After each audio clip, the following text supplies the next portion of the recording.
Қатын болмайсың ертең. Немене мынау деп үй тазалық шығып өсіріп жатыр. Соның баласы менің қызымның келіп үйін тазалайды. Вот вам боль. Бесплатно. Тұратын жері жоқ, ішетін тамағы жоқ.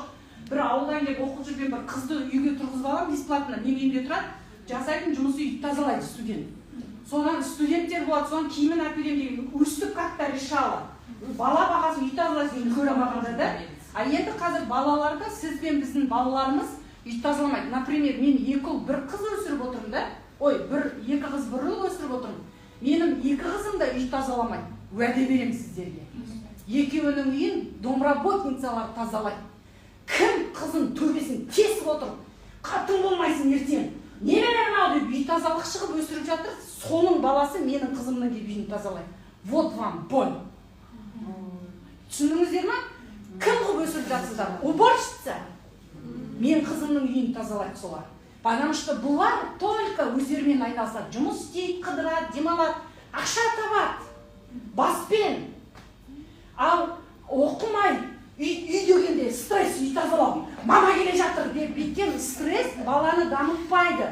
Стресс балаға білім бермейді, баланы өсірмейді. Значит, мен қалам сол тряпканы ұстап. Маған айтады, добровольно салшы мама деп. Тряпка ұстап қалады. Түсінесіздер ме?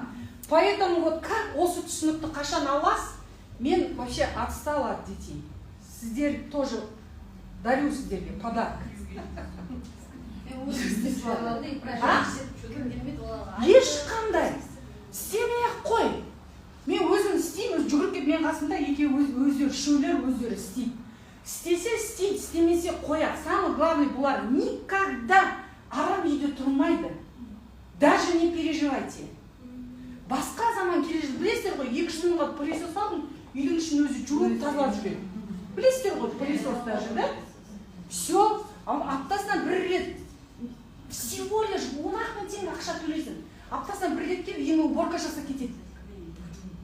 Клиникс, жаңағы не? Сон сен апта сайын күнде ұрып отырған қызың стоит осы нәрсе, а? Сравните просто, басты қосыңыздар. И мен всегда тегізіп прямо бүткізіп айтам. Мен қыздарым келін, ойлаймын, аңызын келін қылып алмайды деп ойлайтын шығарсыздар сразу. Да, істемейді, потому что олар соны көріп өскен. Что үйде сондай қызға істетуге болады. Келіме де істетпеймін. Немене соны үй жууға аламын ба? Мен жоқ. Оқыған, тоқыған келін аламыз. Естественно, ол келін үй тазаламайды.